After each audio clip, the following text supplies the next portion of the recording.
They only ever communicated over encrypted text. Jonah could be a woman, it could be a man, or a string quartet. I didn't join the CIA to sit on the bench. Okay. Go with the flow. But it's Colin's flow, you understand? Seen, not heard. Got it. Love seeing this side of Gina. Yeah, it's very different. Very different, but fun, and she really enjoys it. And that's the thing, like, we know that she wants to get out into the field. Yeah. So it's like, it's no surprise that she's like, yes, let me do this, let me Right. do this, this, and this while she's out there in So the field. confident. I know. But considering everything that happens and the danger she's ultimately in by the end, do you think she was too eager at times? For sure. Yeah, like for this being her very first time on such a serious mission, because you have to, like, the stakes are so high. If something goes wrong, like, people can die. Friends, family, you know, people that she's close to can die, she can die. So, yeah, I think that she could have taken a few more deep breaths maybe during the circumstances in tonight's episode, but I mean, overall, she did it.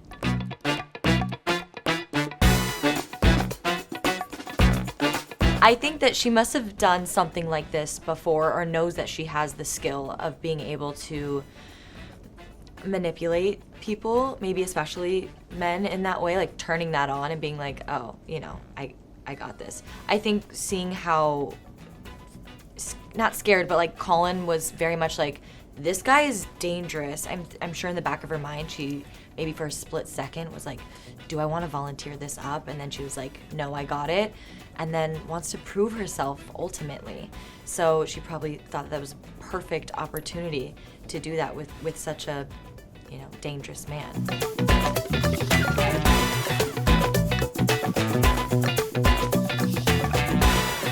It was fun to read the episode, right? Because I'm learning so much about Gina, about Colin, about their relationship.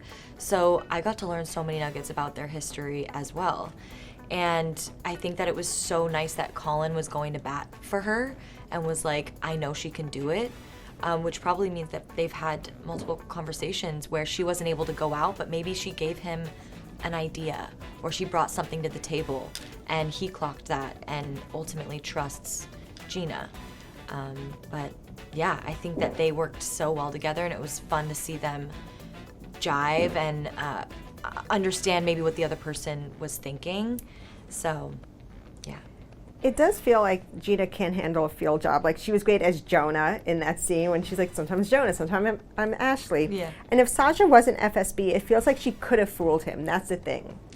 Like if he was a normal guy. Yeah. 100%. Or even just like a lower level agent, a spy, Right. something. But this was the big leagues. Yeah. How much is that about what she's seen and taken in from her position as an analyst, and how much is that maybe just who she is about like that, adapting to things like that? I think it's definitely both. It's everything she's learned over the years from being an analyst, stories she's heard from her fellow field agents that come back to the skiff and they're like, here's everything that went down today. Also, she's on comms. She's got a bird's eye view of every situation going on at all times. So I think she's learned so much mixed with her talent of being able to anticipate the needs of the situation or the operation that's going on, that just makes her eventually someone who's going to be a really great field agent. She's probably a little bit disappointed that it didn't go fully smooth to where she can really come back and be like, oh yeah, that went perfectly executed as planned. But I think that she's proud of herself for what intelligence that she did get from that operation, and that, you know, ultimately no good guys died.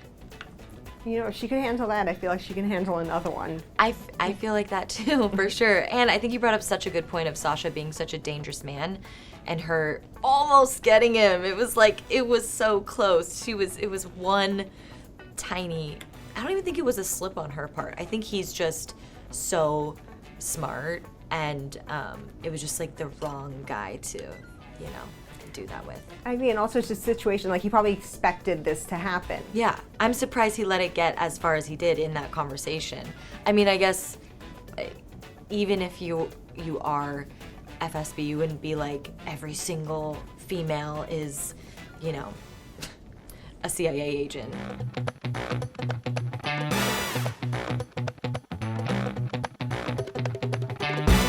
I think she was, at the end of the day there, I think it shows it in the episode, she was like overwhelmed in a way with just, wow, I witnessed a lot today and just how intense the field can be and how much you have to be on your toes, and that if one thing goes wrong, it could all fall on you, that something bad happens or someone dies. And she knows the story of Colin and his past partners.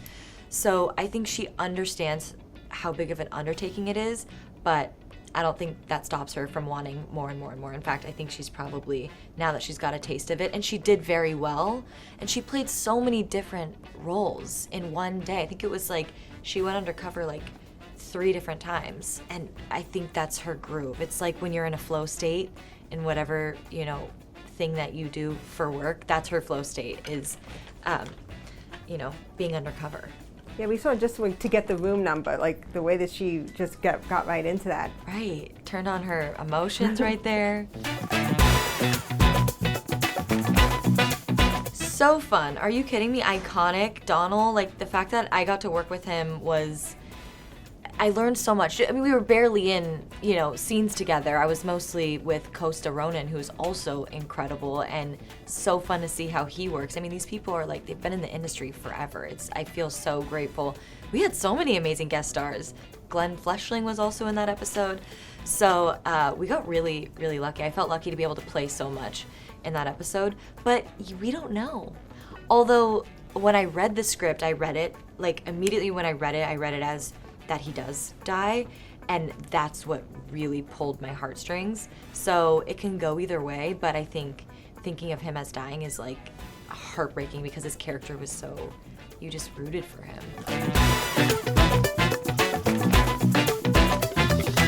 I think she gets home and then sits on her couch in the dark.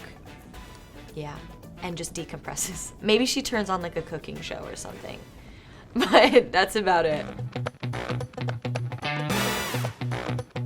I think it was like the mini honey trap scene where she's at the bar with Sasha, at the bar with Sasha.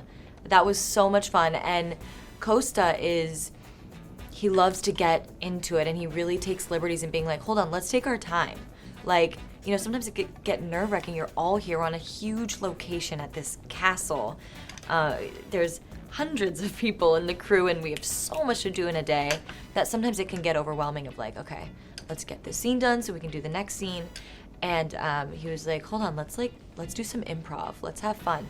So I just, as an actor, I really enjoyed those few hours of that scene. So that's one that comes to mind. In that scene, so Ken, our director, generously was like, yeah, just you two chat. So I walk into that scene. Before I walked in for this particular take, I was already there sitting. And we just chatted about, as if we just met, but for like 8 minutes of just improv talking, making things up. Like, you know, we talked about star signs and where our family is from and what our names are, and it wasn't Gina. Like, and almost just chatted like we were 2 people meeting at a bar, like we did in the scene, but it was completely different circumstances. And there was like a lot of laughing and fun, and then Ken was just like, action. And we went in, I stayed seated, but we went into the real words of the scene.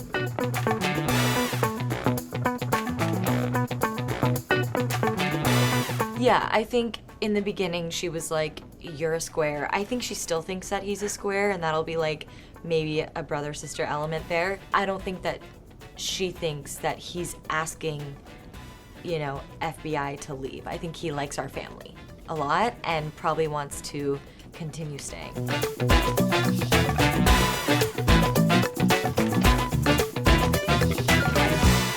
I think she sees it as changing him in a good way, making him more human-like. You know, I think she looks up to him for so many reasons, and one is that he's really good at his job, and I think that mostly she has seen this, work Colin and how he is just so good at what he does and eats, breathes, and sleeps his job. And I think that his relationship with Bill is bringing a little bit more emotionality out of him. And I think he's talked about Tony more than he has ever with Bill because of how much time they spend together. I don't think he's divulged as much to, Gina knows a lot about it, but it's interesting to see him open up to his new partner so much.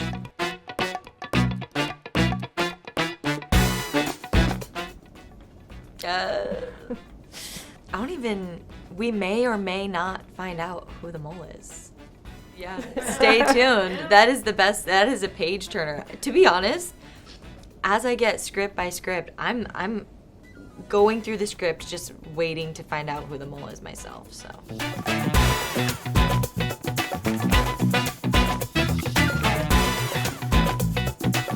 Gina does know of this person, and honestly, I am so excited for the fans to see the finale.